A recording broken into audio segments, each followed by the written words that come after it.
Welcome to Martin and Zach at the Movies. I'm Martin. I am Zach. Seriously, we look really comfortable right now. Dude, I am comfortable. I am comfortable too. So, we're going to talk about our favorite movies of all time. This is episode after Frankenweenie. Yeah. I like doing that. Just after this. Sure. So they can figure it out. Yeah, they can figure it out. So how this is going to work is we're going to start with Zach's number 5, and we're going to move to my number 5, and slowly whittle down the list until we get to our number 1s. Yeah. These are, of course, our personal favorite movies of all time. Mm-hmm. So we might have some disagreements between each other on individual movies. Yeah. Like, one of us might not think a movie's that good. I have no idea. We're going to see where this goes. Anything to say for yourself? My movies are really good movies. Everybody should own. So are mine. Martin's are interchangeable on whether you should own or rent. Thanks. Yeah, no problem. You're toolish McToolhead. Alright, first movie off of Zach's number 5. Yep. Introduce it. It is Nightmare Before Christmas. Nightmare Before Christmas. Yeah. That's a good one. My favorite, personally, that I have of cartoon movies, because it goes with all seasons. What he means by cartoon movies is holiday movies, because if he just sticks with cartoon movies, he's going to prove himself wrong soon. Oh, yeah. I forgot about that. Anyway, it's a great movie. It's all he wants to do is be loved by people. It's true. I like the music. It's good music. It's actually one of my favorite soundtracks is The Nightmare Before Christmas, because it has, like, amazing songs. Mm-hmm. I like singing all the time. Especially What's This, my favorite one. I like this movie. My biggest gripe is that everyone keeps, because it's Tim Burton's The Nightmare Before Christmas, everyone keeps saying Tim Burton directed it. Tim Burton did not direct it. He produced it, and he helped write the story. Yeah. He did not direct it, and that's not that he had nothing to do with this movie, not that it's not one of his movies, it's just he didn't direct it. It should not be, it's not in his directorial. Which nobody would even know, because it's kind of the same style that he uses. Oh yeah, it's a style, he created the style. Like, the style was created for this movie, and he keeps using it because he likes it. He likes the style. It's a Tim Burton style. I like the style. Yeah. I will and do buy a lot of Nightmare Before Christmas stuff because, first of all, it's one of my favorite childhood movies. And it's just, I don't know. I just think it's a great movie. It's a great love story. Also better than Twilight. Better love story. It is. I own it on Blu-ray. I have the CD. So. I have the combo pack on DVD. Actually, I don't have the CD. One of my friends borrowed it and has never brought it back to me. That sucks. It's the second time I've loaned out a CD to someone and it has not shown back up in my care. I have most of the songs, though. I don't have the CD, though. I have them all on my MP3 player and on my computer, so... Anyway, Nightmare Before Christmas, everybody should own it. If you have children, you should have them watch it as their first movie, because they will fall in love with it as well. Unless not little children. Why? I watched it when I was little. Are you saying like a 3-year-old should watch this movie and will enjoy it? Why not? I'm just saying. Dude, okay, if you put a ball in front of them and they'll enjoy that, I'm pretty sure they'll enjoy it. I'm just saying, we know a 20-something-year-old who's scared crapless by this animation style. Means a 3-year-old might be too. Oh, she's weird. So. She is weird. So that's Zach's number 5. Mm-hmm. My number 5 is also a good movie that you should own and you should have seen. Who Framed Roger Rabbit? I'll agree with you on that one. This is most of my movies, I'm going to come straight out and say it, come from when I was a kid. And they've just stuck with me, and they're movies I've always owned. I mean, I bought Who Framed Roger Rabbit the minute it came out on DVD. I'm going to buy it when it hits Blu-ray, which hopefully will be sometime soon. Mm-hmm. I love this movie. The voice acting in it is great. The animation, like that CG with human, looks so good. It almost looks flawless. Like it would look flawless if they had better technology when they made it. Yeah. Like now, people do it all the time. Yeah. And it's no big deal. But at the time that this was made and released, that was what they had. Yeah, and it looked great. And it looked great for what they had. It did. It's like looking at Jurassic Park. Still looks great today. I mean, it could look better with modern technology, but it still looks good. And that's the same thing with Who Framed Roger Rabbit. You still enjoy it. You still just watch it with that childhood gleam of, hee, this is good. His love life is apparently Roger Rabbit. Dude, see, okay, come on. any guy that is, like, dumb and can't speak, which is, like, every guy, really. But, I mean, like, just an awkward guy, that's how you feel. Is like, why the crap should I ever get a woman like that? And that's what you feel when you watch Roger Rabbit. Is like, are you freaking kidding me? He got Jessica Rabbit? How the crap does that happen? And I love Christopher Lloyd as Judge Doom. I thought he just he did a great job. He did. He blew the screen away. Man, that is just a great character. I love Judge Doom. I love the Weasels, too. The Weasels are a good time. But yeah, that's my number 5. I got 4 more, and I think they're... And it's just little increments better. I'm not saying like any of these are leaps and bounds better for mine. They're just little increments. I had to rank them, so this is just the order they fell in. Yeah. That's the same I would say with mine, is that they're just small bits above each other. Small bits, yep. So, Zach's number 4 is The Brave Little Toaster. I can't talk, I've never seen it. 2 Disney movies, though, back to back for Zach. Yeah. Bravo. But this, the same as Martin, takes me back to my childhood, because I love The Brave Little Toaster. It's just, like, it's kind of a dark children's Disney movie. It's one of the most depressing Disney's ever put out. It is. This is up there with The Black Cauldron and... Also a great movie. And The Elephants from Dumbo. It's the darkest... They were depressed even being in that movie. They were. Well, it's because of that one musical number where the cars are getting smashed. Yeah, I know. It's the entire reason. Anyway, Brave Little Toaster. Great movie because, like, as a kid... I always imagined if I were to leave my stuff, my blanket, that they would come and find me. He's a Toy Story kid. I am a Toy Story kid. I like it. I want my blanket. I want to go to college. But yeah, like a Toy Story where he goes to college, his toys follow him there. I would like to leave someday and all of a sudden all of a sudden open my door and my blanket's sitting there. That'd be great. Waves at me, says hi, how's it going? Now, is your blanket going to sound like the blanket from this movie? No, dude. Blanket from this story always sounds sad. He does. Because he's tired. Now, I haven't seen the movie. I've seen bits of the movie, so that's why I can comment. But I think it's a really funny movie. And I also think the one scary part about this movie, which didn't scare me when I was a child, but now watching it when I'm older, I went, how the crap did that not freak me out, was the clown.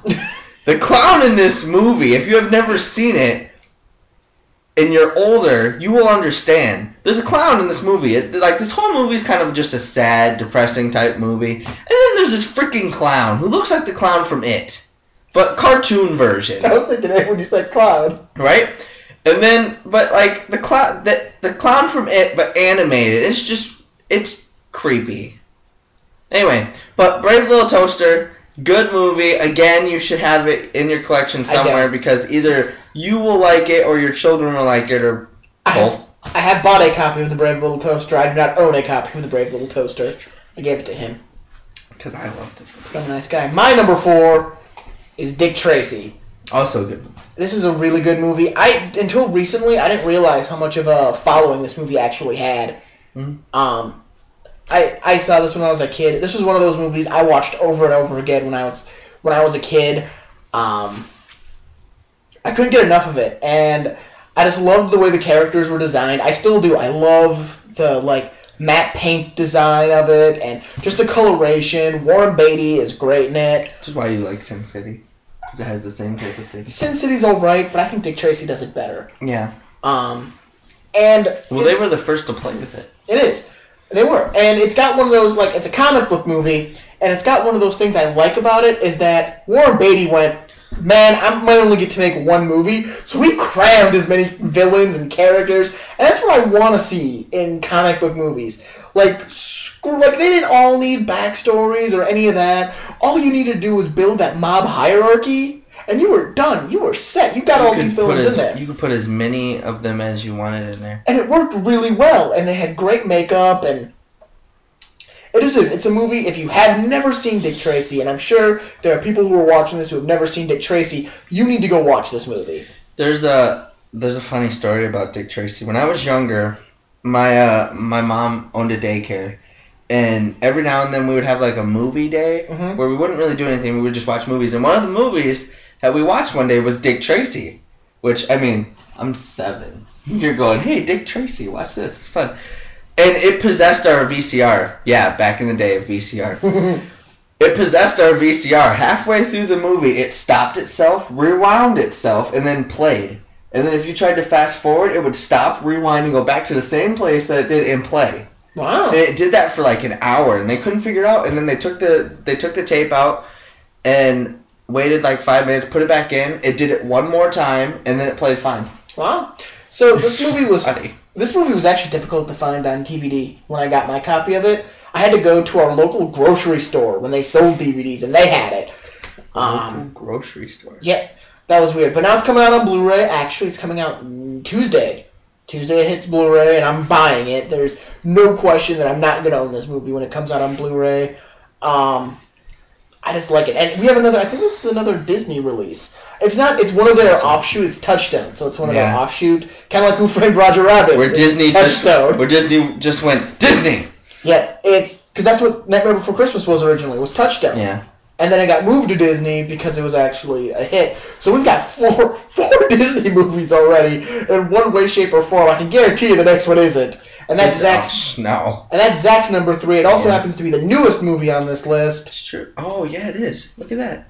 Is The Dark Knight, which, I mean, anybody who has seen the movie, well, besides Martin, and I'm pretty sure there are a lot of other people too, but I like this movie. I know you like this movie. What I was about to say was, The Dark Knight is on my top 5 because I feel as if I like Batman, he likes Batman. We have both seen all the Batman movies. And believe me, this is one of 5 Batman posters hanging in my living room. This is my living room. And I feel as if out of all the Batman movies that were made, Christopher Nolan set the bar for good Batman. He did. Like, all the other movies were good. They were directed good. They were scripted well, casted well.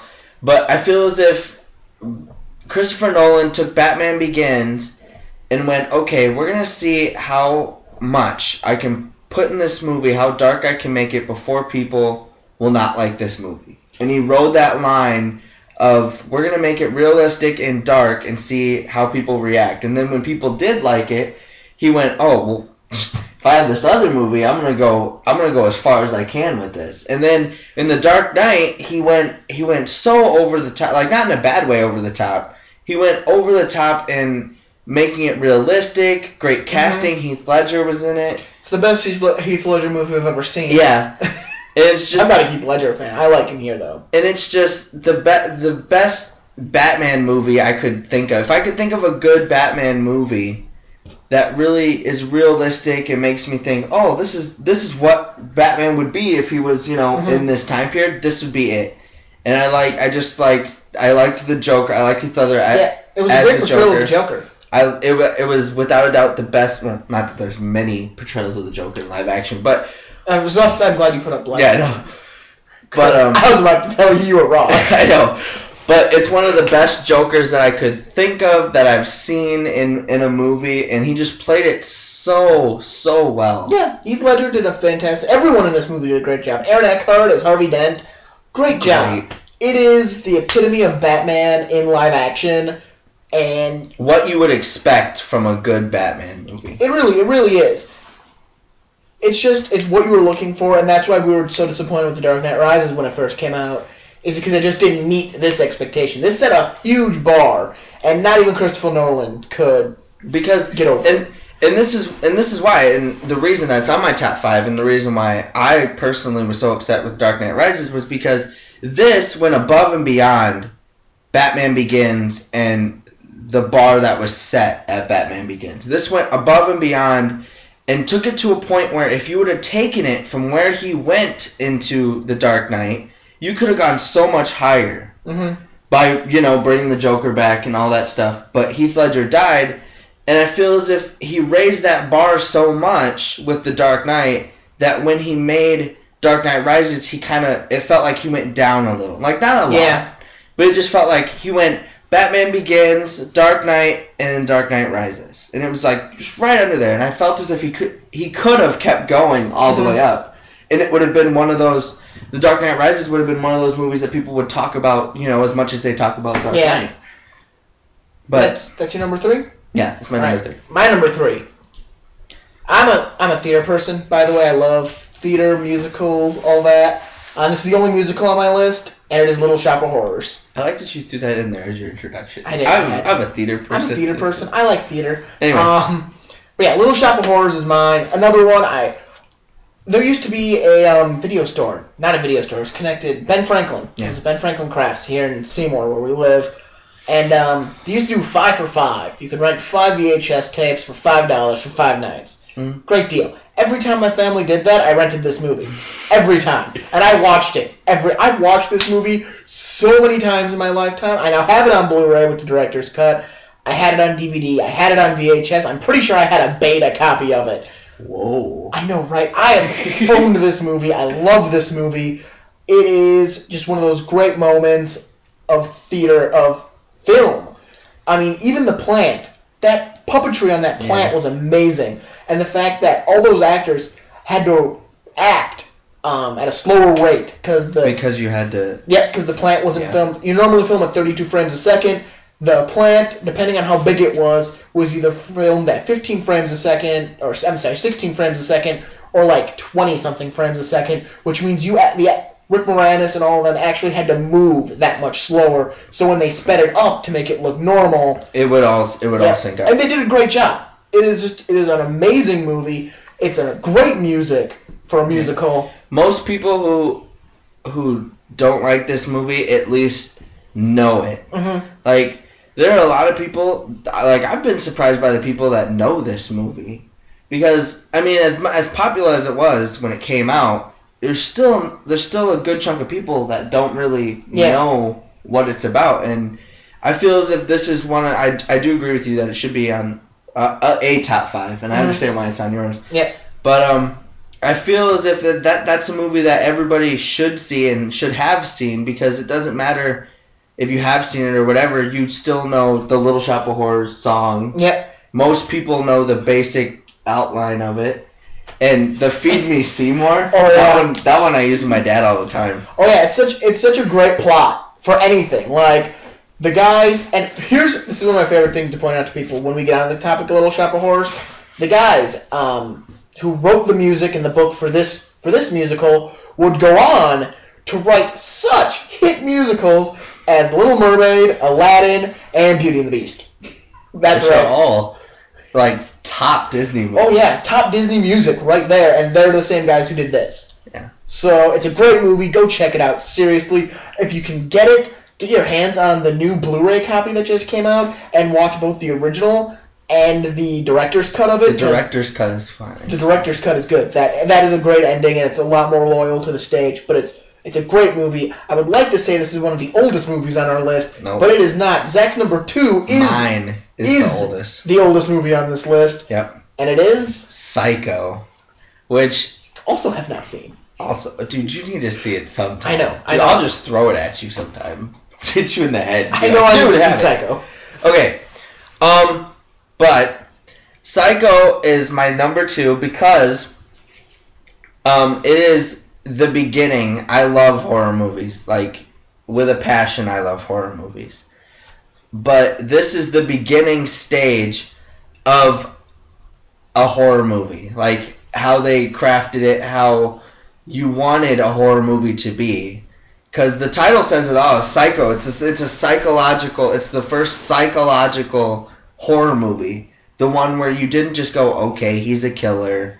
He's gonna go kill some people now. That's because Norman Bates had split personality, therefore making him Psycho. But okay! Shut up. Anyway. And it was actually... Oh yeah, spoiler alert. It was actually a movie that made you think of, well, after you see it, obviously, you know the plot. But when you're watching it for the first time, you're going, okay, well... is it really him or is it his mom or whatever? And you try to figure it out, and I like that about it. I like movies like that, not just horror movies in general, but movies that don't take the normal, okay, he's a killer, or okay, he does this or whatever, and they actually make you think and actually have different turnouts of how you think it could end. And I feel like this, despite it being black and white, which I have no problem with. Well, it's prompt Frankenweenie. Took that level and played with it the way nobody else had at the time, and played with it as, okay, how mysterious can we make this movie? How much can we make this movie? In the end, especially, is just one of those moments that I'd like to see in more horror movies now than it was back then. That the ending scene is his mom, because he actually has split personality, and then at the end his mom takes over. Spoilers, whatever. And his mom fully takes over, and the closing scene of this movie is him sitting in the jail cell and his mom talking. Like, he's just sitting there and he doesn't move his mouth, and it's just mom talking in his mind, and she's talking about, they'll never know what I want, my kid will always be with me, blah blah blah, so I'm just gonna sit here and act like nothing's going on. It's just one of those scenes where I wish more horror movies would do that. Would actually, because that was a good ending for me. Like, they did the progression of his mom, taking over his mind and everything. I felt like that was a good ending for me, was that his mom is still there, that she took over his mind completely, but people still don't fully understand how far it went. Anyway. So that's Zach's number 2. Good movie. Long explanation, but good movie. My number 2 is a slideshow. Hold up. I hit the escape. Thank you. My number 2 is Clue. Yeah. I just went to slideshow, by the way. What we're looking at to get so we know what we're talking about, I went to slideshow. But no, my number 2 is Clue. I love this movie. This has always been one of my all-time favorite movies. I can't even remember how long it's been since. This is one of the few movies that successfully took a board game and turned it into a movie. I think Battleship might be the only other one to ever try. Because didn't do it very successfully. Clue, if you've never seen this movie, there's something wrong with you. It is. I mentioned Christopher Lloyd earlier on Who Framed Roger Rabbit. Yeah. He's in this. Martin Mull, Michael McKean, Tim Curry, Madeline Kahn, all amazing comedic actors. And it's a good mystery. It's got 3 endings on it. And you're watching this and you don't care who killed Mr. Body with what and where. You're watching these characters. And this movie has inspired me in a lot of things I've done in my writing and all that. And it's inspired some good stuff too. It has. It's inspired some good stuff out of me. It is just a great movie. It's like I find it always hard to explain the movies I really like, just because it's just hard to say how much you like a movie. Because like you can say it to yourself. Like I've had trouble with especially Psycho and the other one. Is that it's hard to explain, I really love this movie. And why? In a way that other people would understand. Like, I can say to myself, well, I love this movie for this reason. But for me to say that to another person, they might not get it as much as I do and understand it the way I do. Yeah. But Clue's another one. I've sought it out every time it comes out in a new format, just so I can have the best quality of this movie. I have a Blu-ray copy sitting on my shelf, and I watch it. I don't watch movies constantly. Like, I know some people can watch a movie over and over and over and over again in a very tight succession of days. I can't do that. To me, rewatching a movie, like, if I watch a movie once a year, I must like that movie because I've watched it once a year. Yeah. And this is one of those movies. I haven't gotten around to it yet this year. Not that, I'm saying I just haven't sat down and watched it yet. But it's going to happen, and I'm going to enjoy it because, man, Clue is just a movie you sit down and you enjoy. And if you have friends, you sit down and you enjoy it with your friends because that's just what you do. Sure. It's a great movie to watch with your friends. That's my number 2. Now we're moving on to the number 1s, starting with Zach's. He's picked. Oh, you could have found a way better poster than that. Anyway. The one I found. Yeah. So he was talking about movies. He can't watch movies in succession over and over again. This is one of the movies that I can. Because this is a movie that instantly makes me happy. Like, if I'm having a bad day, the other ones on the top 5, you know, they're okay. And they'll kind of make me laugh and smile. But this one, no matter the mood, no matter what was going on, no matter if I've just had a really crappy day, this movie always makes me smile. And that's Boondock Saints. Because it's just a hilarious movie. Like, the plot is funny. The characters in it are funny. There's little bits in this movie that some people don't get. Some people don't catch. That are actually really funny.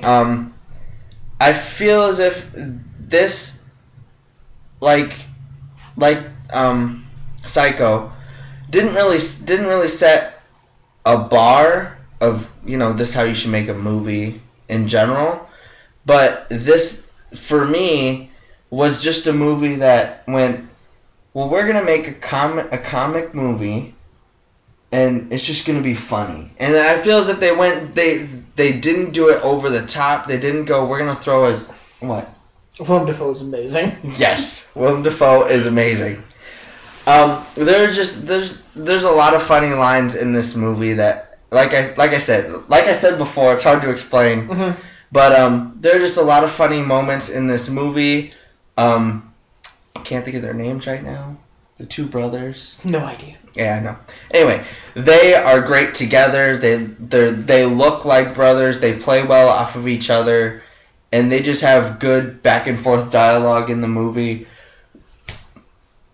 I can't think of his name. You wouldn't be able to help me either. Well, okay, this is a good movie. I admit it's a good movie. What happened with me and why I don't think it's as great as a lot of people is all of my friends, literally all of my friends had seen this movie before I did, and they hadn't just seen it once, they saw it like 12 times. And they kept telling me, it was one of those moments of they overhyped it. They hyped it to the point where it was never going to live up to the hype. That it was never going to be that good. And even though I like the movie and I think it's a good movie, it's just not as hyped. And the second one is just flat out horrible. Yeah. Dude, I was so disappointed with the second one. Like, this one is great. And then they tried to build off it. There was no need to build off into a second one. This one was ended great. Was, like, the whole movie was great. William Dafoe is what I was... That's not the character I was trying to think of, but this is what I thought of when I was looking for the character. William Dafoe has a scene in this movie where anytime he tries to explain what goes on, and because he's a detective, and they come in and he tries to explain what happened, and they kind of have a flashback thing, which also I like. He comes in, every time he tries to explain what these guys did, he ends up with some article of clothing, like offed, unbuttoned, something. And in the end scene, he's explaining this whole firefight, like, in the end scene. And he starts off with a suit, everything, tie on. By the end of it, he has the tie off, shirt unbuttoned, sweaty, and, like, sleeves rolled up, coat completely off. He just looks like, it is just ridiculous. Like, It's funny. It's funny. I was just sitting there going, really? You gotta wonder if that was between takes, he like changed his appearance, or if he really was pulling that stuff off as he was doing this each take. Oh, I hope so. Because that would be even better. Would be. Anyway, good movie. You should watch it if you haven't seen it. I'm not going to overhype it, but you should see it. It's good. So that's Zach's number one. Now, my number one... Now I'm going to start off with this. Everyone says sequels are never as good as the first one. I still believe that. He still believes that. My number one happens to be a sequel, and it's Gremlins 2, The New Batch. Now, I have some stories before I get into how much I love this movie. First off, much like with you and The Brave Little Toaster and the Clown, this movie scared me the first time I watched it, because I was maybe 4 when I first saw this movie. So it scared me a little bit. And I remember, I actually do have a memory of hiding under the covers while I was watching this movie. And that was 2 weeks ago. But back to when...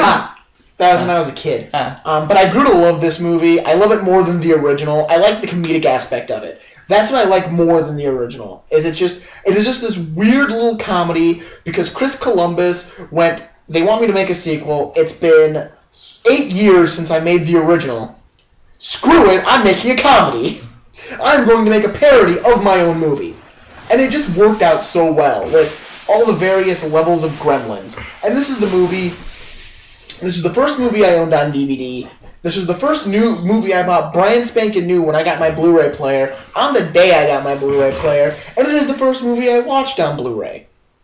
And I've watched it every... It was great, too. It was. We were sitting there, both of us and some of our friends were going, this looks good.